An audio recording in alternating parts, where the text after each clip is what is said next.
Hello my dearest goblin. Today I pose a mostly simple answer to the question that for those of us with our grubby little claws buried deep within the FGC have heard way too many times. How did you do that? Usually, this is when a newer player is referring to a sick combo you just womboed them with.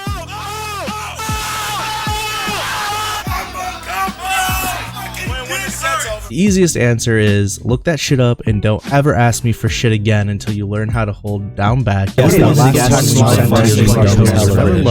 that's not really what you're here for. The real answer is effective practice while utilizing a method known as chunking. Well, I'm glad I could make that easy and get you an answer quickly. Thank you for stopping by. I hope this video was enjoyable and informative, and I will see you in the next video. No? Not satisfied with your overlord's explanation?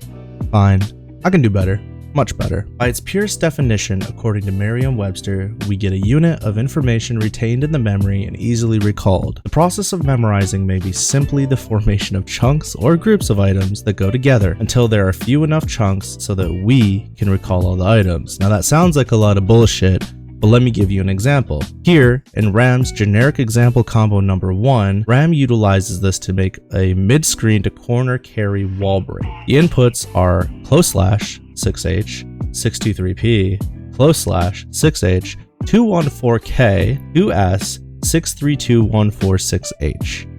Now, to those of us hardcore gamers, something like this is a walk in the park. However, to someone uninitiated, this 8-input combo is a nightmare. First of all, it's more than 2 buttons. Second, you've got 3 different special moves and a wild-ass super to finish things off. Fourth, you got too ahead of yourself trying to do the whole damn combo, and you forgot there was a third issue. Sometimes, we do forget that we've been playing fighting games for a really long time, but the question, how did you do that, is a perfectly acceptable response to any combo, setup, or interaction. I mean, I just looked at a Skullgirls B&B route the other day and said, "Not today, bitch," and closed the tab because I simply couldn't be asked. From what I have seen and tried on my own, chunking can be broken up into different types. To keep this simple, I'm going to generalize these different types into 3 groups: numb chunking, special chunking, and bunking. Numb chunking is by far the most commonly used form of chunking. It's when a player takes a combo, a predetermined number of buttons at a time. Using Ram's generic example combo number 1 again, a player might decide to start learning this combo with 2 moves at a time.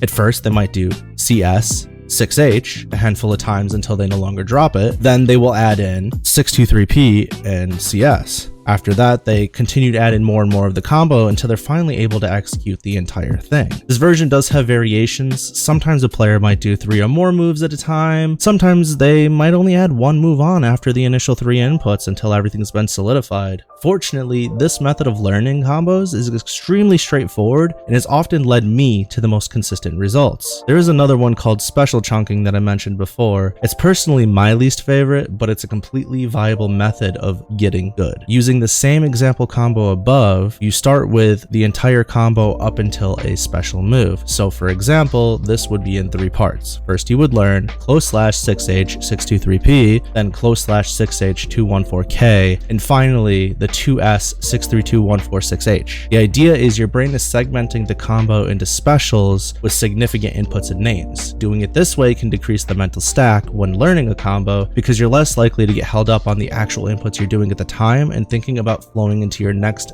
dopamine-inducing special. Not really a big fan of this like I mentioned, but it has helped me with some rather difficult combos, and this might be the perfect one for you though. The last one, I'm gonna be real with you. It's bunking. It's something that I made up because I didn't know how to compartmentalize combos that switch between a grounded state and an air state until I did this. So feel free to ignore this yee-ass part of the video. Like a bunk bed, bunking aims to separate 2 separate areas when trying to achieve a goal. However, bunking isn't aiming to put to sleep 2 insufferable siblings so mommy and daddy can get it on. Instead, aims to force a player to learn the ground parts of a combo and the air parts of a combo separately before smashing them together into one cohesive melody of destruction. For those of you who look at one of the most enticing parts of fighting games and go, "Gee Willy, I sure wish I could get in on that action, but it looks too hard," I hope this video somehow finds its way onto your smart device, because learning combos, once you know how, is probably the easiest part of getting good when it comes to fighting games. I won't say that it's easy, especially if you're hella new, but it's definitely not the insurmountable mountain that everybody tries to lead you to believe that it is. You really can be doing flashy combos with your character of choice in less time than you wasted watching TikTok while shitting on your toilet last week. For those of you who already knew all of this and made it to the end of the video somehow, I strongly urge you to try out that combo you've been putting off for weeks, possibly months. For those of you that didn't know any of this, I appreciate you for sticking around to the end of the video, and I hope you found something that may help you. Worst case scenario, you give it a try and it's still not for you, but I know that it's worked for many others, including myself. Appreciate you all for watching this, and I'll see you in tower.